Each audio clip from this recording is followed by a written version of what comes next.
আসসালামু আলাইকুম। সংবাদে আপনাদের সবাইকে স্বাগত জানাচ্ছি। আমি ফিরোজ তোহা। শুরুতেই আরবে কেবলস সংবাদ শিরোনাম।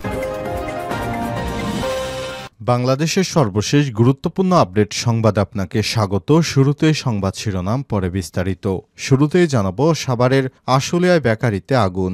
সাভার উপজেলার আশুলিয়া একটি বিস্কুট ফ্যাক্টরিতে আগুন লেগেছে। ফায়ার সার্ভিসের 3টি ইউনিট এক ঘণ্টার চেষ্টায় আগুন নিয়ন্ত্রণে আনে। আজ বৃহস্পতিবার বেলা 12টায় আশুলিয়ার পলাশবাড়ি এলাকার new Olympic biscuit and factory লিমিটেডের দোতলার একটি টিন শেড রুমে আগুন লাগার ঘটনা ঘটে। তবে এ আগুনের সূত্রপাত সম্পর্কে এখনও জানা যায়নি।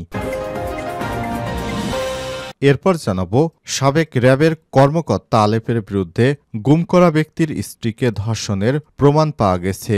সাবেক র্যাব কর্মকর্তা ও এএসপি আলেপ উদ্দিনের বিরুদ্ধে গুম করা ব্যক্তির স্ত্রীকে ধর্ষণের তথ্য প্রমাণ পাওয়া গেছে বলে জানিয়েছে আন্তর্জাতিক অপরাধ ট্রাইব্যুনালের চিফ প্রসিকিউটর তাজুল ইসলাম। বৃহস্পতিবার 20 ফেব্রুয়ারি চিফ প্রসিকিউটর তাজুল ইসলাম এসব তথ্য জানিয়েছেন।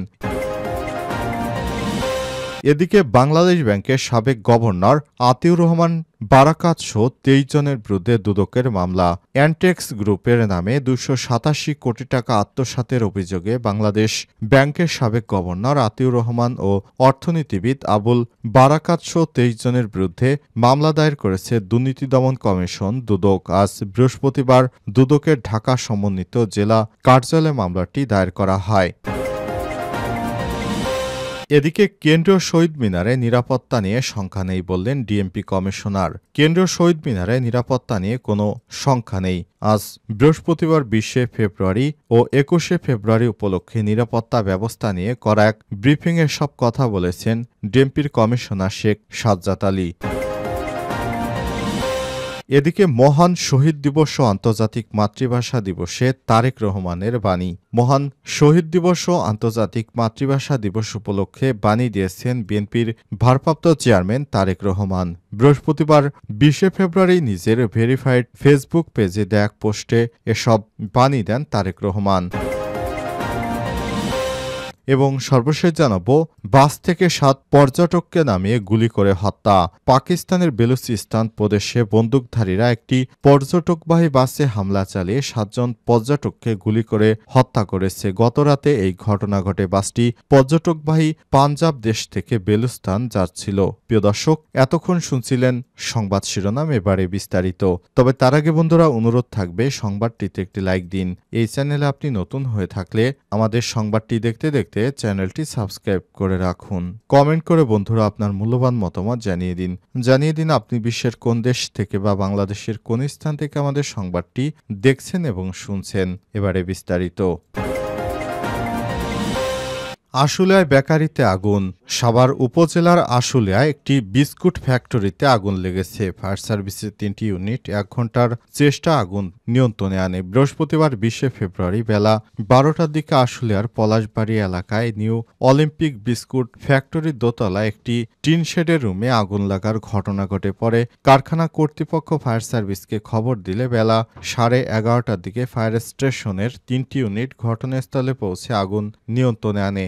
জিরাবো মডার্ন ফায়ার সার্ভিস ও civil defence station senior station officer Abu Saim Masum কালবেলাকে বলেছেন, বেলা 11:30টায় আশুলিয়ায় পলাশবাড়ি এলাকায় new Olympic biscuit and food factory limited এর কারখানায় আগুন লাগার খবর পায়। পরে দ্রুত ঘটনাস্থলে পৌঁছে ফায়ার সার্ভিসের 3টি ইউনিট প্রায় 1 ঘণ্টা চেষ্টায় আগুন নিয়ন্ত্রণে এসেছে। প্রাথমিকভাবে ধারণা করা হচ্ছে অগ্নিকাণ্ডে আনুমানিক 7 থেকে 8 লাখ টাকার ক্ষয়ক্ষতি হয়েছে। তবে আগুন লাগার কারণ এখনও জানা যায়নি। ধারণা করা হচ্ছে শর্ট সার্কিট কিংবা কেউ আগুনও দিতে পারে। বিষয়টি উচ্চতর তদন্ত করা হবে বলেও জানিয়েছেন তিনি। এই ঘটনায় এলাকায় চাঞ্চল্যের সৃষ্টি হয়েছে। কে বা কারা আগুন দিয়েছে বা কিভাবে আগুন লাগলো, এই বিষয়টি রহস্য জট খুলতে হবে। আলেপের বিরুদ্ধে গুম করা ব্যক্তির স্ত্রীকে ধর্ষণের প্রমাণ পাওয়া গেছে। সাবেক র্যাব কর্মকর্তা ও এএসপি আলেপ উদ্দিনের বিরুদ্ধে গুম করা ব্যক্তির স্ত্রীকে ধর্ষণের তথ্যের প্রমাণ পাওয়া গেছে বলে জানিয়েছেন আন্তর্জাতিক অপরাধ ট্রাইব্যুনালের চিফ প্রসিকিউটর তাজুল ইসলাম। বৃহস্পতিবার 20 ফেব্রুয়ারি চিফ প্রসিকিউটর তাজুল ইসলাম এই তথ্য জানান। তাজুল ইসলাম বলেন, আলেপ উদ্দিন অসংখ্য গুম ও খুন নির্যাতনের সঙ্গে জড়িত। এক আসামিকে গুম করে রাখার সময় তার স্ত্রীকে রমজান মাসে রোজা ভাঙিয়ে ধর্ষণ করেন আলেপ উদ্দিন। এর তথ্য প্রমাণ আমাদের হাতে এসেছে। চিফ প্রসিকিউটর আরও বলেছেন, আলেপ উদ্দিন অনেক ব্যক্তিকে অপহরণ করে বছরের পর বছর আটক রেখেছিল, নিষ্ঠুরভাবে নির্যাতন করেছিল, চোখ বেঁধে রেখে ইলেকট্রিক শক দিয়ে এবং উল্টো করে ঝুলিয়ে রেখে অনেককে নির্যাতন করেছিল। প্রসঙ্গত, সোমবার 17 ফেব্রুয়ারি প্রধান উপদেষ্টার প্রেস সচিব শফিকুল আলম আলেপকে নিয়ে একটি পোস্ট শেয়ার করেন।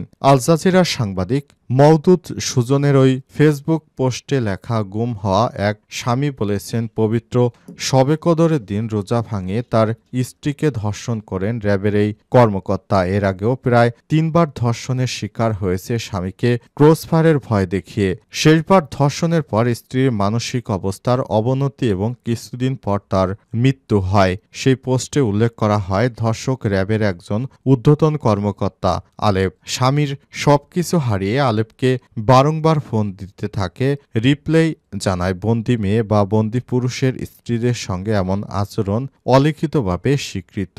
এখানে উল্লেখ করা হয়, মানুষ কতটা নিচু নামলে নিজের মা বা স্ত্রী বা মেয়ে থাকা সত্ত্বেও একজন বন্দির স্ত্রীকে এভাবে ট্রিট করে। এই র্যাব কর্মকর্তা আলেপের বিচার সবার আগে হওয়া উচিত, এই কথাই জানিয়েছেন প্রধান উপদেষ্টার প্রেস সচিব শফিকুল আলম। বিষয়টি অত্যন্ত গুরুত্বের সঙ্গে দেখছেন প্রেস সচিব, এজন্য ট্রাইব্যুনালকে নির্দেশনা দিয়েছেন তিনি। এই বিষয়টি সবার আগে বিচার হওয়া উচিত বলেও মনে করেন। এ নিয়ে ফেসবুকে পোস্ট করেছেন আল জাজিরার আরেক সাংবাদিক জুলকারনাইন সায়রো। 5 আগস্ট 2024 পরবর্তী পরিস্থিতিতে এই আলেপ বেশ বহাল তবিয়তেই দিন কাটাচ্ছিলেন। এসবি থেকে বদলি হয়ে রংপুর মেট্রোপলিটন পুলিশে। পরে 20 অক্টোবর 2024 তার একটি পোস্টের পর যেন কর্তৃপক্ষের টনক নড়ে। আলেপকে বরিশাল পুলিশ লাইনে সংযুক্ত করা হয় এবং পরে সেখান থেকে তাকে গ্রেপ্তার করা হয়। এই আলেপের মতো খুনি, অপহরণকারী এবং জঘন্য সব কর্মকাণ্ডে লিপ্ত অনেকেই বিভিন্ন বাহিনীতে এখনও কর্মরত রয়েছে। তাদের চিহ্নিত করে যথাযথ পদক্ষেপ নেওয়ার জরুরি বলেও মন্তব্য করেছেন আল জাজিরা সাংবাদিক জুলকারনাইন সায়ের। বাংলাদেশ ব্যাংকের সাবেক গভর্নর আতিউর রহমান বারাকাত সহ 23 জনের বিরুদ্ধে দুদকের মামলা। অ্যানেটেক্স গ্রুপের নামে 287 কোটি টাকা আত্মসাতের অভিযোগে বাংলাদেশ ব্যাংকের সাবেক গভর্নর আতিউর রহমান ও অর্থনীতিবিদ আবুল বারাকাত সহ 23 জনের বিরুদ্ধে মামলা দায়ের করেছে দুর্নীতি দমন কমিশন দুদক। বৃহস্পতিবার 20 ফেব্রুয়ারি দুদকের ঢাকা সমন্বিত জেলা কার্যালয়ে মামলাটি দায়ের করা হয়েছে। এ বিষয়ে তথ্য নিশ্চিত করেছেন দুদকের একজন ঊর্ধ্বতন কর্মকর্তা।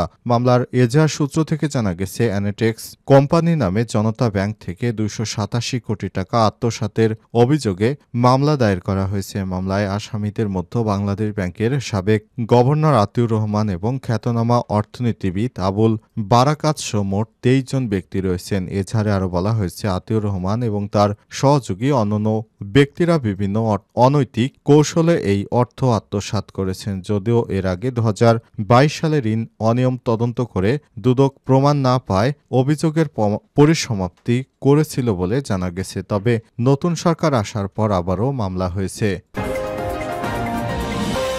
কেন্দ্রীয় শহীদ মিনারে নিরাপত্তা নিয়ে শঙ্কা নেই বললেন ডিএমপি কমিশনার। আজ 20 ফেব্রুয়ারি এবং আগামী 21 ফেব্রুয়ারি নিয়ে কেন্দ্রীয় শহীদ মিনারে কোনো নিরাপত্তার শঙ্কা নেই বলে জানিয়েছেন ডিএমপির কমিশনার শেখ সাজ্জাদ আলী। আজ একটি সংবাদ সম্মেলনে এসব কথা জানান তিনি। সাজ্জাদ আলী বলেছেন, বিগত সরকারের কোনো নেতাকর্মী যদি বাংলাদেশে কোনো নাশকতাকেও সৃষ্টি করতে চায় তাহলে তাদের বিরুদ্ধে যথাযথ প্রস্তুতি নিয়ে রেখেছে ডিএমপি কমিশনার। তিনি বলেছেন, এখন পুলিশ আগের পুলিশ নেই, এখন পুলিশের সদস্যরা জনগণের কল্যাণে কাজ করবে। পুলিশের প্রত্যেকটি সদস্য জনগণের জানমাল নিরাপত্তার সঙ্গে জড়িত রয়েছে তাদেরকে যথাযথ প্রশিক্ষণ ও দক্ষতা বৃদ্ধি করা হয়েছে। কেন্দ্রীয় শহীদ মিনারে 3 ধাপে ফুল দেয়া হবে। রাত 12টা 1 থেকে 12টা 40 পর্যন্ত ভিআইপি এবং ভিআইপিরা ফুল দেবেন। ভোগান্তি এড়াতে এ সময় সাধারণ মানুষকে না আসার জন্য অনুরোধ করছি। 12টা 40 জনসাধারণের জন্য ঢাকা বিশ্ববিদ্যালয়ের পলাশী গেট উন্মুক্ত করে দেয়া হবে। তিনি আর বলেছেন, রাতে যারা আসবেন তারা নির্দিষ্ট সময়ের মধ্যেই আসার অনুরোধ করছি। বেদিতে ফুল দেওয়ার সময় শৃঙ্খলা বজায় রাখতে হবে। নিরাপত্তা নিয়ে কোনো শঙ্কা নেই বলে জানিয়েছেন ডিএমপির কমিশনার শেখ সাজ্জাদ আলী।